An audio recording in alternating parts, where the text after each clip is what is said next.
dia mbola amin'ny fifaliana trano no ahafahana miaraka amintsika indray ao anatin'izao teny fampahirezana foy izao. Andeha hivavaka isika. Jehovah-Andriamanitra iray ao, misaotra anao mandrakariva izahay noho ny fitiavanao sy ny famotram-polo lehibe aminay, na dia eo ary ny fiodinanay mandrakariva, dia mampiseho aminay fa fitiavana ianao ary mamaly vavaka, mampisahatra ny loza. Ary izany rehetrarehetra izany dia navelanao hitranga mba hieritreretanay, ahatonga anay hiverina tanteraka aminao amin'ny fanahy sy ny famarinana, satria baiky ny teninao ny entsoina ny firenena rehetra mba hiditra ao anatin'ny fifadikanana amin'ny alalan'ny fitomaniana sy ny fitarainana mafy, dia ny fiverenana tanteraka aminao mba tsy hiara-ny loza aminay. Fantatray fa ny toe-javatra mitranga rehetra dia tsy misy tongatonga ho azy fa avy aminao avokoa. Misy ny loza izay efa tsapany efa niatra manerana amin'izao tontolo izao, niatra tamin'ny firenena, tsy mbola tonga nefa ny farany, kanefa noho ny alehibe amin'ny famotram-ponao dia nomenao fotoana fohy namalianao vavaka, nampitsaharanao ny loza. Ary izany dia mariky ny fialanao nenina aminay, mba tsy hahatonga anay anjeny andro lava fa andraisana efa nanapa-kevitra mba hiverina tanteraka aminao, satria tsy maintsy vavy ny loza izay tsisy fafabela zao tontolo izao, dia ny fiaviany kristiana amin'ny raha ny lanitra. Ary amin'izay vanim-potoana izay misy ny loza tsy maintsy hiatra amin'izay tsy manaiky hiverina aminao sy tsy manaja ny fiapetra rehetra, fa misy ny famonjena ataonao an'ny olonao izay tafaverina marina, dia mankataka ny fanahinao masina mba hiasa tanteraka ao anatin'ny fosiny fanahinay Tompo, mba hahatonga anay atahotra sy angovotra manoloana ny fitsarana izay efa ho ataonao. Ataoko sy mino izay fa hitondra fifaliana sy fampahirezana ho an'ny olona indray ianao mandritra ny fotoana foy izay iarahana eto, dia mitenena ary Jehovah fa mihaino ny mpanomponao amin'ny anaranao Jesosy. Amen. Faly miarabantsika amin'ny anaran'i Jesosy Kristy manonona ny fahasoavana sy ny fiadanan'ny Tompo amintsika mandrakariva. Mbola mitohy hatramintsika manazava ny zava-miafina ao ambadiky ny fifadikanana, satria betsaka ny fahadiso-kevitra ao anatin'ny fandraisana an'izany fanompom-pivavahana izay takiny ny teny soratra masina izay. Matetika ny vahoaka an'Andriamanitra ary indrindra moa ny mpampianatra soratra masina dia tsy mijery izay mety ho famarinany teny, fa ny fisainana mahanofo, ny lojikan'ny olombelona no entina manazava ny zavatra takin'Andriamanitra ao anatin'ny fifadikanana. Tsika tsy handeha hitsara ny hafa, fa mitaona ny saintsika kosa hiondrika ao anatin'ny soratra masina mba ahafantarantsika ny zava-miafina tiany Kristy ampitaina ao anatin'izany fifadikanana izany. Araka ny zavatra nambarantsika raha averintsika vetivety, miaina ao anatin'ny andro fanavotana tsika izao, izay vanim-potoana hitoerana ny mpisorona be ao amin'ny efitra masina indrindra, ary ny fanompom-pivavahana mifanentana amin'izay asa ataon'ny mpisorona be ao amin'ny efitra masina indrindra, izay tsy iza fa Jesosy Kristy mitaraina amin'ny feo tsy azo tononona ho an'izao tontolo izao, mandra-pahatonga ny vanim-potoana izay hitsanganany tao ka hataperany izao tontolo izao, dia ny zavatra andrasany amin'ny olona rehetra tsy ny kristianina fotsiny ihany, satria ny tenin'i Jesosy Kristy dia milaza tsy maintsy hotoriana amin'izao tontolo izao ity filazantsara ny fanjakana ity ho zao vavolombelona izay vao tonga ny farany, ary tsy maintsy reniny olona rehetra. Ary ny tanjona an-kendren'Andriamanitra tsy hoe ny fitoriana ny filazantsara dia ho an'ny kristianina fotsiny ihany, fa ny olombelona rehetra, na inona Andriamanitra ny fikiriny hatramin'izay dia tian'i Jesosy Kristy andre ny afatra, satria efa lesona lehibe no hitantsika tao amin'ny bokin'ny Jona. Rehefa nirahany Jona andeha hanambara ny fandravana ny tanàna ny Ninive tamin'izany vanim-potoana izany, nandositra izy ary niditra tao anatin'ny sambo anankiray andeha ho an'ny Tarsisy, izay fantatritsika loatra raha nazavaina teto hoe reo olona tao anaty sambo ireo ange dia olona samy nanany andriamaniny, samy nanany fahaizany, samy nanany fombany, samy nanany foto-kevitra hijoroany, samy nanany areny ny lazany sy ny voninahiny. Ary rehefa niditra tao anaty sambo i Jona, ny zavatra nitranga dia nahatonga loza Andriamanitra, tafio-drivotra mahery vaika, ary teo anatrehan'izay samy mitaraina avokoa ny rehetra. Ny zavatra nanaitra tao anatin'io sambo io dia samy nanary izay zavatra mahavesatra tao anatin'ny sambo mba ho fiarovana ny sambo tsy ho rendika, ary nampitodika ny sainy rehetra mba hitaraina amin'ny Andriamanina, fa tsy Jehovah Andriamanitra irery fotsiny ihany no hitaraina an'ireto olona reto, fa samy nanan'ny Andriamanina moa isika, dia samy mivavaka, samy nangataka fanavotana tao anatin'izany rehetrarehetra zany. Fa saingy ny zavatra nitranga tsy nisy valim-bavaka na dia ny kely akory, ary tamin'ny ovanim-potoana io Jona dia nahatory fehizay, tsy nanana ia, satria fantany ny Andriamanitra izay naniraka azy. Ary teo no nataitra an'ireto olona reto ka nanontany an'i Jona hoe fa iza ny Andriamanitra ao, fa maninona ianao raha mba mitsangana ka mba mangataka amin'io Andriamanitra ao io, fa efa mafy ange ny zavatra mianjady amintsika. Ary zany navelan'Andriamanitra hitranga mba ho fanaporofona amin'ireto olona reto hoe tsy misy Andriamanitra afaka mamonjy afa-tsy ny Andriamanitra Jona, izay raha hidirantsika larin-dalina dia ny Andriamanitra ambaran'ny Baiboly dia Jehovah Andriamanitra nahary ny tany sy ny lanitra, Jehovah ny Kristianina. Niezaka tamin'ny fomba rehetra reto olona reto, nitady ny vahaolana rehetra, ary nanantena fa hamaly vavaka ny Andriamanitra izy ireo, kanefa dia tsisy hevitra zany. Ary teo indrindra Jona no niresaka tamin'ireo olona ireo hoe avy amiko ange ny nahatonga an'izao hoe fa raha azo atao dia atsipazo any an-dranomasina ozy, dia hitsahatra ny loza. Salasala reto olona reto, tsy mbola nanipy an'i Jona tany an-dranomasina,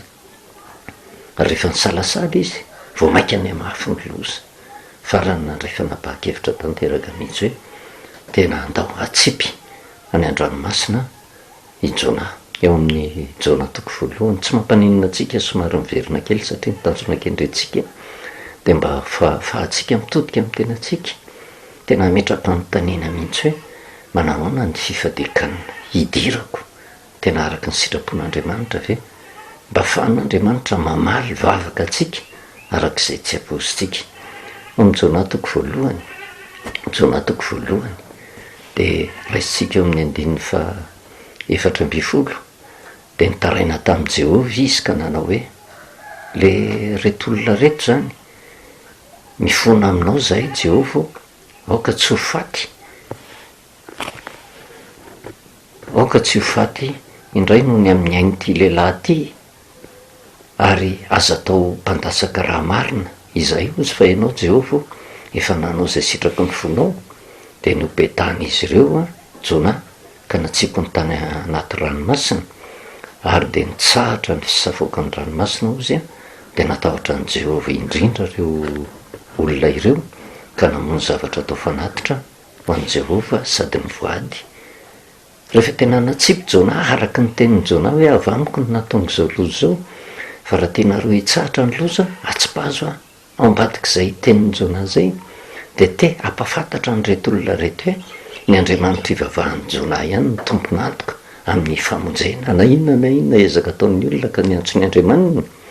tsy ireo Andriamanitra ireo no afaka mamaly vavaka azy, fa ny Andriamanitra Jona. Kanefa nisalasala ireto olona reto, fa rehefa ny mafy ny loza dia niraisiny ihany ny fanapahakevitra, natsipy tany anaty ranomasina Jona. Rehefa natsipy tany anaty ranomasina Jona, nitsahatra ny loza. Tsy Jona akory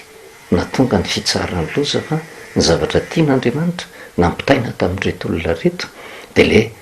Andriamanitra izay nivavahan'i Jona mihitsy no nampitsahatra ny loza mba ho tsapany reto olona reto hoe tena Andriamanitra marina, tena Andriamanitra tompon'ny tantara, tena Andriamanitra mamaly vavaka, fa tsy ny Andriamanitra izay nivavahany eo, ary niteraka fiverenana tamin'Andriamanitra zay le toejavatra mitranga tao anatin'ny sambony tarisisy ireo a dia nanjary nivavaka tamin'i Jehova Andriamanitra, natahotra an' Jehova indrindra ozy reo olona reo ka namono zavatra atao fanatitra ho an' Jehova sady ny voady, zany hoe mariky ny fiverenana am' Jehova. Ary io le hitantsika tany am' Joela toko 2 eo miverena am' Jehova Andriamanitra reo amin'ny fifadekana sy ny fitarainana sy ny fitomanina, zany hoe le fiverenana am' Jehova no mampitsahatra ny loza. Kanefa zay fiverenana am' Jehova zay otsika de midika le tena fifadekana, ary mijeritsika ny zava-miafina takian'Andriamanitra ao ambadik'izay fifadekana zay, mba hahafahantsika mandinika ny tenatsika, satria ny akamaroan'ny olona de miditra amin'ny fifadekana izy mba hitsara ny loza, miditra amin'ny fifadekana izy rehefa misy zavatra tiany angatahana, miditra amin'ny fifadekana izy rehefa misy zavatra mafy tena tiany horaisina avy amin'Andriamanitra, mitady valim-bavaka avy amin'Andriamanitra, zay tokoa ve ny tena marina. Ary zay mahatonga antsika manadiady, tsy mitondra ny hevitry ny tenatsika, tsy fotom-pampianaram-piangonana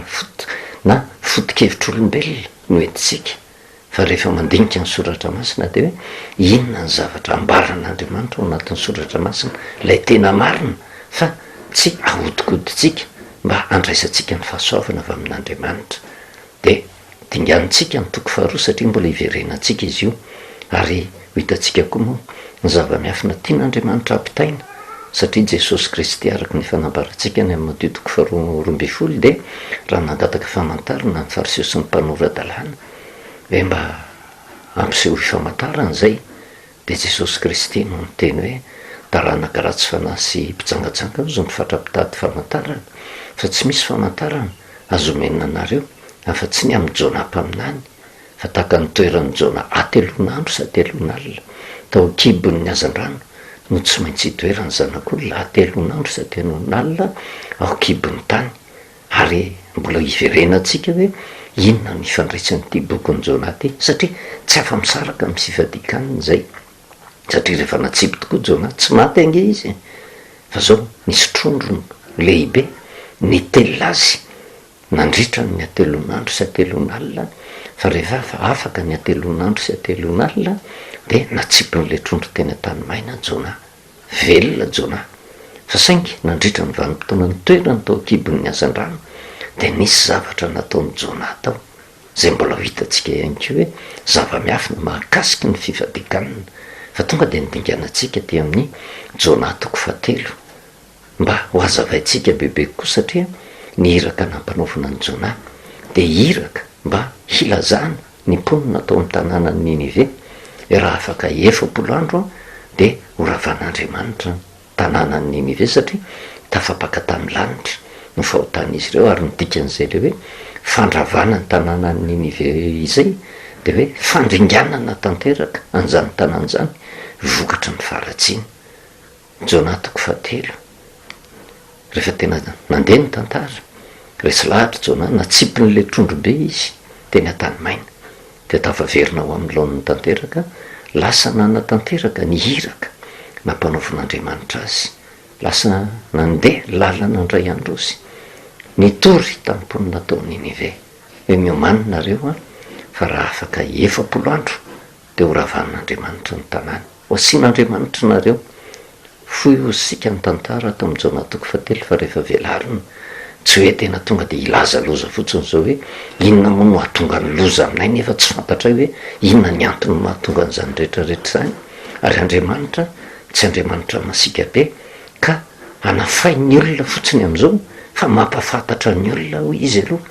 hoe ny antony ahatongavan'ny loza nge de misy antony manokana, de azo lazaina mihitsy araky ny iraka nampanaovin'ny Jona, nampanaovin'Andriamanitra ny Jona, fa tsy maintsy nambara tamin'reto mponina tao Ninive reto ny antony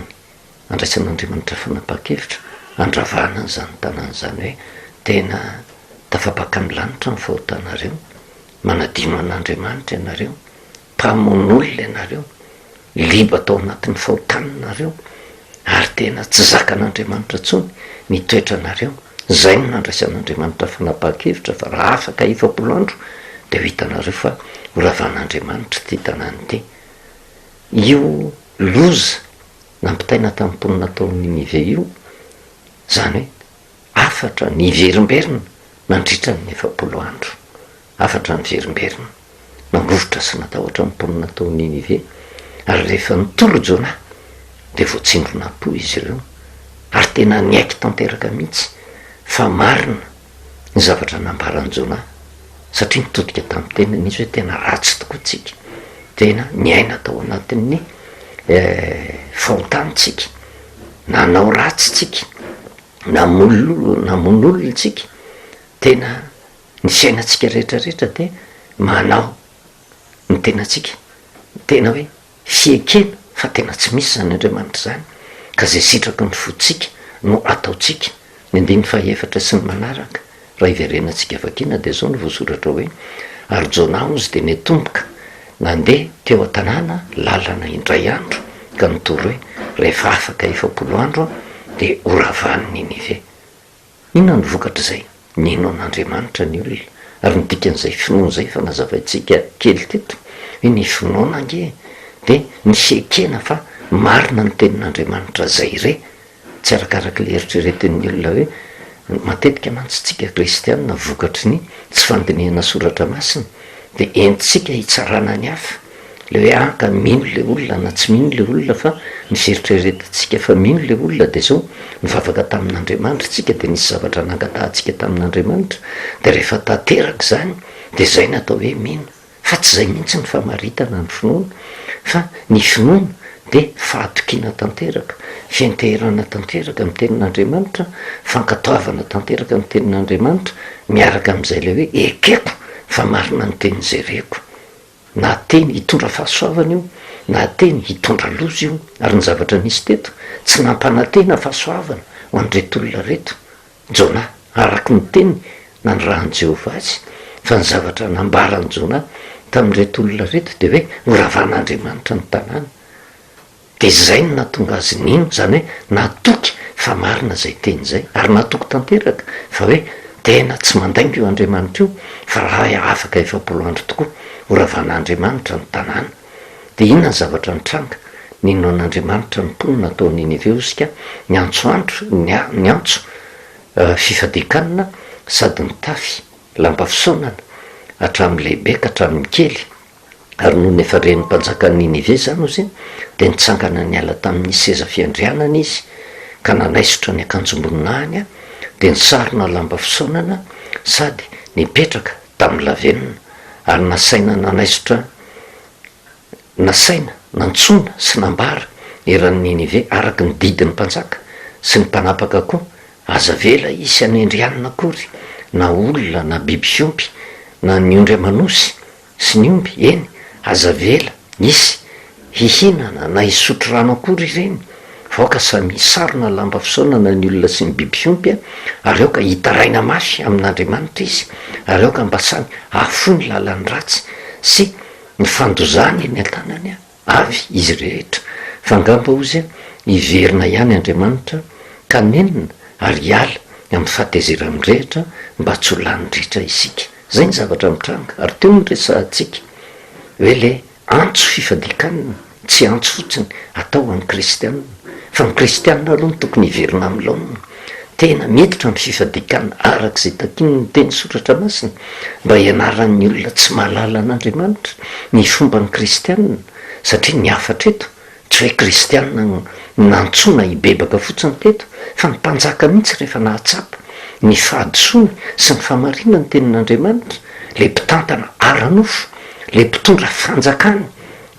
io mihitsy nanome baiko ny olona rehetra tamin'izany vanim-potoana zany hoe tena aokitsika hiditra ny fifadikanina. Niala tamin'ny seza fiandrianana izy, nanaisotra ny akanjom-boninahiny, zany hoe tonga tamin'ny fanetretena tanteraka mihitsy manoloana ny fahamarinana ny tenin'Andriamanitra, de nanambary izany tamin'ny olona teo amban'ny fahefany. Ary tsy rarahany ny mpitondra fivavahana fotsiny ihany ny famerenana ny olona ho amin'Andriamanitra, fa rarahany ny mpitondra fanjakana, rarahany ny mpitantanara-nofo, satria tsisy ho avabela na de ndray aza manoloana ny fahatezeran'Andriamanitra rehefa tsy ho tonga amin'ny fibebahana ny olona, tsisy afaka eritreritra mihitsy hoe ao amin'ny kristianina ihany no enjadipaoriana manoloana ny loza zay mitranga fa rehefa tonga io loza io na kristianina na tsy kristianina tsy maintsy hiaran'izany rehetrarehetra zany kanefa zay loza zay o sika de fomba ataon'andriamanitra mba hisaritana ny olona rehetra tsy akanavaka mba hitodika amin'andriamanitra satria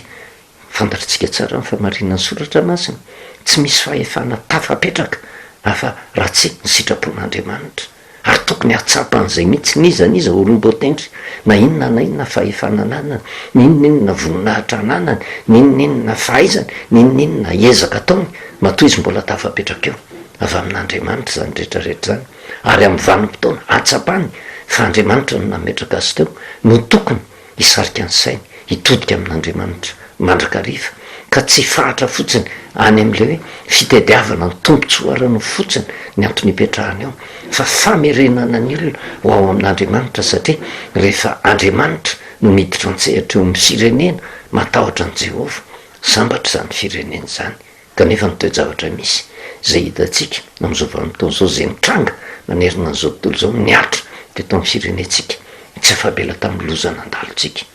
mety misy ny tena nandalo fahafatesana misy ny tena narary ary mety misy amintsika koa nefa ny hoe tena tsy tratra ny aretina fa tsy afaka irerentsika am'izay vanim-potoana zay hoe satria za matahotra an'andriamanitra satria no nyherika satria nyezaka nataoko na tonga tsy tratra ny loza tsy famindrampon'andriamanitra daholo reny ary vavan'andriamanitra miteny amintsika mba hatonga atsika hitodika amin'andriamanitra hanao antso fifadikanina satria araka ny nambarantsika mba fantatra zao tontolo zao ve mba fantatra ny kristianina ve mba fantatra ny firenena ve andriamanitra no tsy maintsy ho tompony teny farany tsy maintsy hisy loza mafy be hitranga tsy araky ny eritreretintsika hoe tsika tsy mirary ny atongavan'ny loza nge fa nisy nytoejavatra mitranga manerina an'izao tontolo zao iny nampikaikikaika an'izao tontolo zao ny anjady tamin'ny firenena ary na mivavaka na tsy mivavaka tsy afabela atao anatin'izany rehetrarehetra zany fa saingy mbola tsy ny loza hoe tena faran'izay mafy kanefa tsika koa tsy afaka heritreritra hoe coronavirus loza tsy misy to azy niatra manerina an'izao tontolo zao nga iny ihany ny loza be de be nge ny loza alefan'andriamanitra hamely ny olona mba hisitona ny olona mba hiverina amin'andriamanitra ohatra ny mosary ny rivodoza ny cyclone ny loza ara-boajanahary maro isan-karazany io fa tsy ny aretiny iny ihany be de be ny loza ary misy mety loza zay tsy mbola fantatritsika tsy mbola niatra manerina an'izao tontolo zao kanefa mety ho tampoka ny atongavan'izany rehetrarehetra zany kanefa io andriamanitra io tsy hoe ilaza loza izy de tsy maintsy hiatra amin'ny olona rehetra fa misy tanjona kendren'andriamanitra ao anatin'izay rehetrarehetra zay de famerenana ny olona mba ahatsapa ny fitarainan'i kristy lay mpisorona be ao amin'ny efitra masiny indrindra ahatonga ny olona na izy na izy na firene-kafa na kristianina izy na tsy kristianina rehefa nahatsapa izy fa tsy tongatonga ho azy teto amin'ity zao tontolo zao ty mba hiverina ao amin'i jehovah hiditra ao anatin'izany fifadikanina zay ka tsy le fifadikanina tendrena amin'ny andro tokana fotsiny fa fifadikanina fiainana ozy tsika satria ny zanak'israely tamin'izany vanim-potoana zany rehefa niditra tao anatin'ny efitra masina indrindra ny mpisorona be de ny fampipompivavahana nataony zanak'israely ny fampahoritena ary tsy mitsangana eo mihitsy ny zanak'israely raha tsy tafavoaka tafatsangana avao amin'ny efitra masina indrindra no mpisorona be ary zay no pirofo fa tsisy loza andringanana ny zanak'israely de toraka zany ko io jesosy kristy io mbola tsy mitsangana izy zao mbola ao izy zao ary ao anatin'izany indrindra no mahatonga atsika hoe raha mbola tsy mitsangana eo jesosy satria ny fitsanganan' jesosy io de mariky ny fataperan'ity zao tontolo zao ty loza amina tambo hiatra amin'ny olona tsy nanaja ny fepetra ety amin'ity zao tontolo zao ty fa milafiny anakiray kosa nefa de famonjena ho an'ny olona nanaiky ny fepetra nomen'andriamanitra ka mandra-pitsangan' jesosy kristy eo inona ny zavatra tokony atao ny fanipompivavahana tokony ho tanterahana amin'ny andro farany de ny fampahoritena ary zay no mahatonga atsika manazava an'izao fanipompivavahana zao de ny fifadikanina fa tsy fifadikanina tendrena amin'ny andro tokana fa fifadikanina mandra-piavin'ny kristeny amin'ny raha ny lanitra zany hoe fifadikanina fiainana mety ho hafahafa amintsika no mandre an'izany hoe ahoana ary ny fomba nanatanterahana an'izay fifadikan'izay mba ho fiainana mandra-pitsangan'i kristy eo amin'ny raha ny lanitra dia tsy misy afa-tsy ny fantiniantsika soratra masina no mamaritra amintsika hoe inona ary ny tokony ataotsika satria tsisy afabela araka milazaiko teo hoe tsy raharahan'ny kristianina intsony ty rere olona fa raharahantsika rehetra zay manantsofina ary tsy misy azo enteherana tsy azo anan-kinana ny fahefana ny voninahitra ny ezaka natao amin'ny tena fa ny zavatra rehetra dea ombany fahefan'andriamanitra avokoa ka na inona na inona mety hoery ananan'ny ol andriamanitra ny tsy maintsy ho tompony tevarany ary mandre izao afatra zao tsika dia afatra mipita amin'ny isambatan'olona tsy akanafaka takan'izay ambara atao amin'jona hoe hatrany amin'ny mpanjaka ka hatrany amin'ny olona eo ambany fahefany ary ny zavatra manaitra aty moa dia hoe ohatran'ny hafahafa le tenin'andriamanitra satria antso mpifadikanina inona ny zavatra mitranga tamin'izany vanim-potoana zany ny mpanjaka mihitsy no nanome baiko ny olona rehetra aoka samy sarona lamba fisaonana aoka mba hiditra amin'ny fifadikanina na ny olona na ny biby fiompy ary aoka hiverina amin'andriamanitra izy ozy ahoana moa ny fomba hiverenany omby ny akoho ny biby fiompy amin'andriamanitra fa misy dikany daholo zany le hoe fifadikanina tsy hoe terena fotsiny zao hoe olo biby a mifadihanonareo fa misy zavatra tian'andriamanitra ampitaina ao anatin'izay rehetrarehetra zay ary zay ny tokony ahaizantsika mandalina ny soratra masina hoe naninona koa ny biby sy ny manodidina sy ny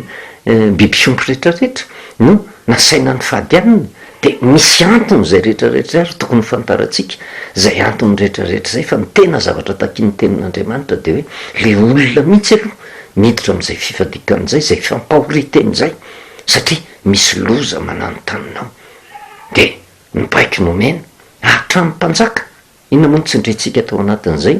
tsy le tompona ndraiky trara-pivavahana intsony no mibaiky ny olona rehetra teo amin'ny fanjakana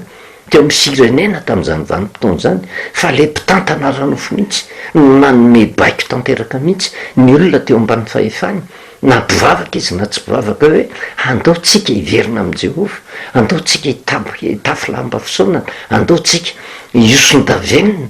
ary tsy vitan'izay fotsiny ny andinin'ny fahavalo ny hipetrahan'le famarinan'ny teny voasoratra any amin'ny Joela ny Joela toko faharoa zao dia ny andiny roa amby folo sy fahatelo amby folo raha hiverenantsika vakina kely ko na dia ankehitriny aza hoy Jehovah miverena amika amin'ny fonaro rehetra ary amin'ny fifadikanina sy ny fitomanina ary ny fitaraina ary ny fonareo ny tritriaro izy fa za ny fitafianareo ary miverena amin'ny Jehovah Andriamanitra reo fa mamindra fo sy ny anitra izy mahari-po sady be famindram-po ary manenina ny amin'ny loza zay ny afatry ny fifadikanina napetraka Joela tena tonga tao amin'ny mpanjaka zay Joela mpaminan'ny Jehovah le mpanjaka eto mpitantana ranofo mba hisaintsainantsika hoe ny afatry ny filazantsara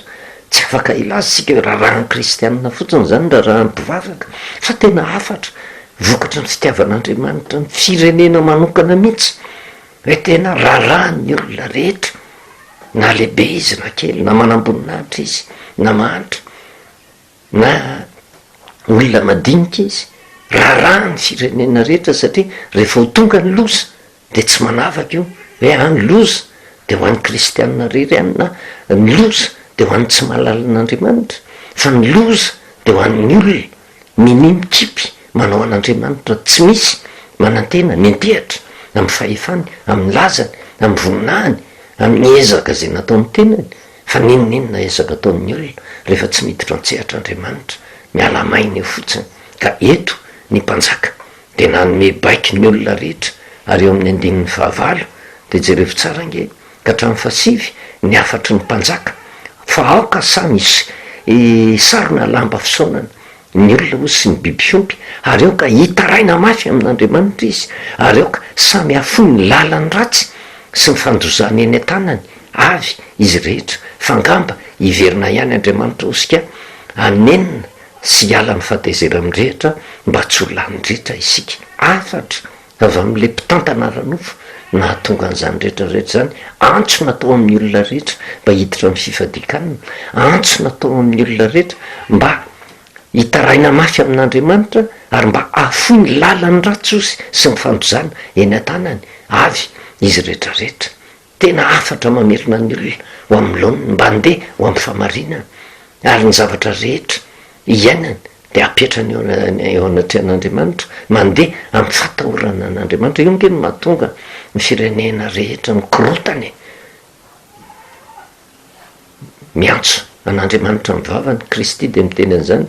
ty fireneny teo izy manaja amin'ny olony fa ny fony lavitra mody Andriamanitra ny resahana mba hisaritana ny olona fa ny fomba mampanao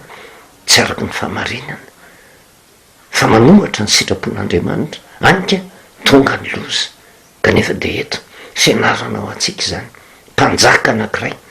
zay tena nanome baika ny olona teo ambany fahefany mba hiverina ho amin'ny Jehova, satria izy teto tsy nangataka Jehova ampitsaro ny loza. Tsy zay ny zavatra nangatahan'ny mpanjaka fa ny zavatra nampitainy tamin'le vahoaka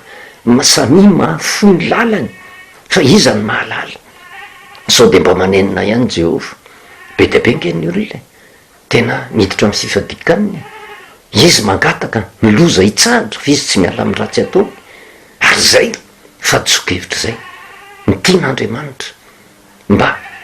ialan'ny olona rehetrarehetra hoe tena le fiverenana amin'Andriamanitra nge, ny fidirana amin'ny fifadikanana nge dia zao tena fiverenana amin'ny Jehova, fahafoizana ny lalan-dratsy. Ary zay fahafoizana ny lalan-dratsy zay natao hoe fiverenana amin'ny Jehova. Angamba ozy hiverina ihany Andriamanitra ka ninona sy ala amin'ny fahatezera-mindrehatra mba tsy ho lany ritra isika. Dia inona ny zavatra mitranga teo anatrehan'izay? Niditra tamin'ny fifadikanana tokoa ny mponina tao Ninive araky ny baiky ny mpanjaka, satria nino ny afatra napetraky Jona, afatra nampitainy Jehova. Inona ny vokany? Dia jerevintsika ohatran'ny tsotra ny 9:10 fa tena mampibaribary ny hevitry ny fifadikanana. Ary rehefa hitan'Andriamanitra ozy no nataon'ireo ny amin'ny ny alany tamin'ny lalan-dratsiny dia nanenina izy ny amin'ny loza zay nolazainy amelezany azy ka tsy nataony zany. Ny zavatra ohatrany manaitra fa tsy hitan'ny olona ao anatin'ny te 9:10 ty.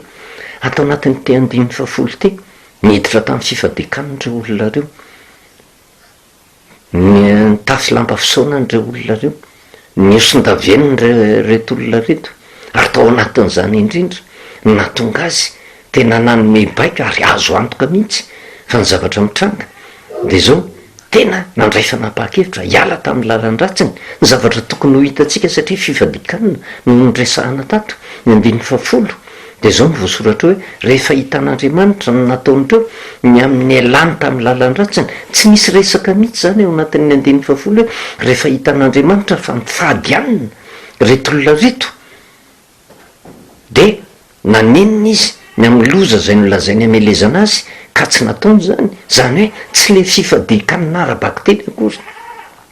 tsy misy dikany amin'Andriamanitra ny fifadikanana ataontsika, fa le antony fifadikanana ny tena misy dikany amin'Andriamanitra. Ary zay mihitsy natonga ny te 9:10 ty hoe rehefa hitan'Andriamanitra no nataon'ireo ny amin'ny alany tamin'ny lalan-dratsiny. Fa le fifadikanana, le fisorana lavenina, le fitafiana lamba mahalailay, le fitafiana lamba fisaonana, reny rehetrarehetra reny fomba anehoana fotsiny ny fahoriana mianjady tamin'ny olona. Fa ny zava-dehibe tamin'Andriamanitra dia zao rehefa miala tamin'ny ratsy le mponina tao Ninive nanenina ny amin'ny loza Andriamanitra dia nanjary tsy nataony le loza zay nanorahana ny Jona. Ary zay no mahatonga antsika amin'ny resaka hoe tena manamba n'Andriamanitra. Izy tsy tonga dia mamely fa misy loza ambarany hiatra zany loza zany. Ary ny mahatonga n'le loza dia zao satria mpiodina le zanak'olombelona, manota le zanak'olombelona. Kanefa misy zavatra andrasan'Andriamanitra 4 andro, ary zay 4 andro zay ny elany ela-potoana ahafahan'ny olona mandray fanapahan-kevitra niverina amin'andriamanitra satria rehefa tsy tafaverina amin'andriamanitra ao anatin'ny 7 andro ny olona de tsy maintsy miatra ny loza ary reto olona reto tsy hoe miandry an'le andro 7 izy vao nandray fanapahan-kevitra tena niditra tamin'ny fifadikanina fa vao niteny fotsiny jona oravan'andriamanitra ny tanàna nanomboka tamin'ny vanim-potoana fitaintaina natao anatin'ny reto olona reto nanomboka tamin'ny andro voalohany nitaintaina ny andry roviana le andro fa-7 no tonga amindra fovy andriamanitra satsia tao anatin'io vanim-potoana io tena niditra tamin'ny fifadikanina 7 andro sy 7 alina mitafy lampafisaonany niosondavenina reto olona reto nandray fanapahan-kevitra niala tamin'ny ratsy 7 andro sy 7 alina ngarangidina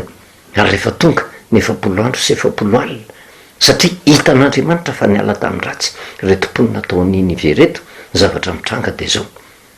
tsy tonga ny loza namindra fo andriamanitra ary teo natsapan'le olona hoe tena tsy nandringan'andriamanitra ary marina leritreritry ny mpanjaka sy ny faniriny tao anatiny hoe fangamba hiverina ihany andriamanitra ozy ka nenina ary hiala amin'ny fahatezerany rehatra mba tsy ho lanydritra isika zany hoe le fifadikanina zany tsy miandry any amin'ny fataperan'le andro 7 fa vo nanomboka nandre ny afatra fotsiny retom-ponina taon'iny ve reto de niandry anavitra ve andriamanitra satsia marina ve ny teniny satsia fa ny zavatra mitranga nefa de zao tsy nangatakandro reto olona reto fa tena niditra tao anatin'ny fifadikanina raha fitiantsika amin'ny teny tokana inona ny mahatonga n'le fifadikanina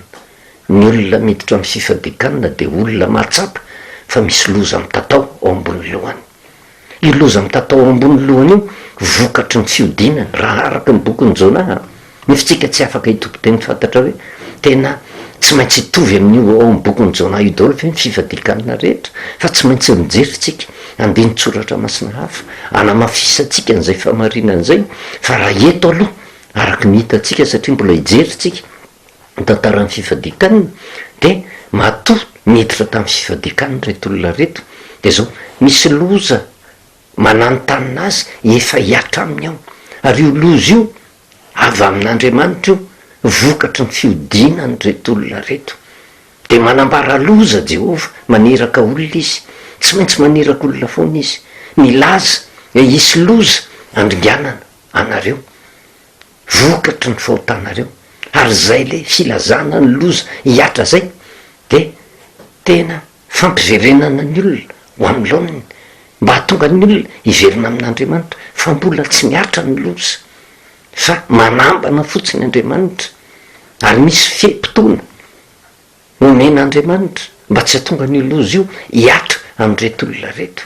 de inona ny zavatra mitranga vokatry ny fahatsapan'le olona fa misy loza mananotanina vokatry ny fahotany de zao miditra amin'ny fifadikanina izy mandray fanapahan-kevitra izy miala amin'ny ratsy izy rehefa miala amin'ny ratsy izy de inona ny zavatra mitranga manenina ny amin'ny loza andriamanitra tapitra le fe-potoana nomen'andriamanitra tsy tonga ny loza de eo tsika mitodika amin'ny tenatsika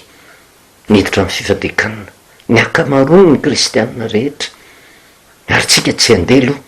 de ilaza hoe diso ny fifadikanina nataotsika fa mitovy amin'ity fifadikanina ao am'jona ty ve hoe matoy ianao miditra amin'ny fifadikanina mahatsapa ve ianao fa misy loza mananotanina eo ambony lohanao ary mahatonga n'iny loza iny mananotanina de zao noho ny fahotanao de andringana anao andriamanitra kanefa tsy mbola miatra zany fa misy zavatra andrasan'andriamanitra ao inona ny zavatra andrasan'andriamanitra de zao ianao hibebaka hiditra amin'ny fifadikanina hiala amin'ny ratsy nataonao ary misy vanim-potoana voatendry zany hoe voafetra ny fotoana andraisanao fanapahan-kevitra ka rehefa tonga io vanim-potoana io inona ny zavatra mitranga raha tonga amin'ny fibebahana tanteraka ianao raha tafaverina amin'i Jehova ianao raha tena niala tamin'ny faharatsianao ianao de zao le loza nambaran'andriamanitra fa hiatra satria nino anatra ianao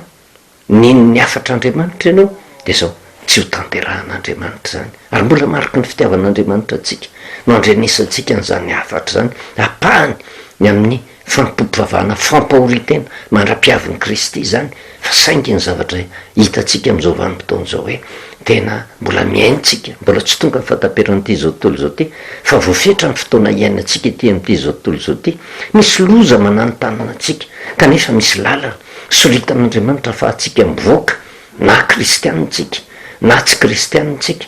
na mpanjakitsika na olona entinitsika tsisy afabela ao anatin'izay fantson'Andriamanitra mba ho tafaverina aminy hiala amin'ny lalina ratsy izay natao hiverina ho amin'ny fahamarinana ary amin'izay vanim-potoana izay fotsiny zay vao tanteraka amin'ny tenin'Andriamanitra hoe rehefa hitan'Andriamanitra nataon'ireo ny amin'ny alany tamin'ny lalany ratsy nosy nanenina izy ny amin'ny loza zay nylazay ny amelezana azy ka tsy nataony zany satria tonga saina le olona de mitodika amintsika isam-batan'olona lasy ny loza anankiray zay niatra manerina an'izao tontolo zao niatra teto amin'ny firenena aza mieritreritra tsika fa tsisy loza hafa akoatran'ireo ny coronavirus ihany ange ny loza fa tsy fantatritsika koa ny loza manaraka ny loza vaovao fa ny zavatra andrasan'Andriamanitra amintsika hoe mba hiverina amin'Andriamanitra tsika satria na tiatsika na tsy tiatsika Andriamanitra mamindra fo fa rehefa ny firenena rehetra no tafaverina amin'Andriamanitra arovan'Andriamanitra ny amin'ny loza mananotanina satria tsisy avabela fa samy mpanota avokoa tsika mandendona eo ambony lohantsika foana ny loza maro isan-karazany fa rehefa tefa tafaverina amin'Andriamanitra tsika miditra an-tsehatr'Andriamanitra mitondra fanavotana misy ambatan'olona ny tokantrano ny amin'ny faritra misy atsika ny fiangonana misy atsika ny firenetsika ray manontolo tsy akanavaka tsy ny kristianina irery any fa rehefa tena tonga saina avokoa ny olona rehetra olo-kandalo izy olo-lofaty izy fa mila fiverenana amin'Andriamanitra amin'izay vanim-potoana izay misy ny fivoarany firenena satria mpitantana matahotra an'Andriamanitra manome baiky ny olona eo ambany fahefana mba hiverina ho amin'Andriamanitra ao anatin'ny fifadikanana fa mbola azava amintsika moa hoe ahoana ny fomba hiainana an'izay le hoe fifadikanana fiainan'izay mba hisiny ny fahasoavana sy ny fiadanana amintsika tsiraray afaka matoko sy mihina fa zay tena foy zay de ampy hoe tsika mitodika amin'ny tenatsika andraisantsika ny fanapaha-kevitra rehetra hiala amin'ny fotom-pampianarana diso mahakasika ny fifadikanana fa hiverina amin'Andriamanitra tena hiala amin'ny faratsiana rehetrarehetra mba hitsara ny loza amintsika voninahitra ao an'Andriamanitra rery any vavaka isika Jehovah-Andriamanitra ray de misaotra anao ny amin'ny teninao indray zay tonga taminay teny mampahery teny feno fitiavana tahaka ny nataonao tamin'ny mponina nataon'ny Ninive na de faran'izay ratsy azy tsy tonga ianao de nandringana nilaza loza ianao ary miandry ny vanim-potoana hiverenan'izy ireo mba hiala amin'ny lalany ratsy ary zany koa ny zavatra andrasanao aminay ankehitriny satria tsy hainay ny tsisy otranao ny amin'ny famalianao vavaka manoloana ny loza efa niatra ny nanerina an'izao tontolo zao kanefa matotongo zany teny zany tompo mbola miantona eo ambony lohanay ny loza hafa zay mety andringana anay Jehovah-Andriamanitra ray io mba ho lesinao anay reny toe-javatra mitrango reny ary de meo anay ny hery ananonay fanetretena mba tsy antehatra ambivola ny voninahitra ny fahefana amin'ny zavatra ity amin'ity zao tontolo zao ty fa intehatra mifankatoavana ny teninao sy ny famarinana ny teninao ka mba ho isaintsaina anay mandrakariva sao de ho tratra ny loza izay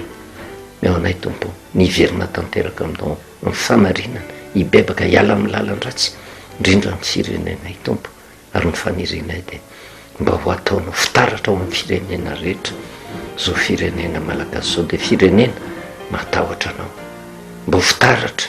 ho amin'ny mpivavaka rehetra amin'ny kristiana tsy hanolakolana ny teninao fa tena ilaza marina ny teninao mba tsy hatonga ny olona anjenin'ny andro lava fa ho tafaverina aminao de mba hitsahatra tanteraka ny loza ary na misy ary zany de mba hisy ny fiarovanao atoko sy mino izay fa zany fanaina masina zany de andraisy lahatra ny sambatan'olona tsiraray avy de misaotra indrindra ray ny anaranao Jesosy amen manao velomantsika amin'ny anaran'i Jesosy de ny fahasoavana sy ny fiadanan'ny tompo amintsika mandrakariva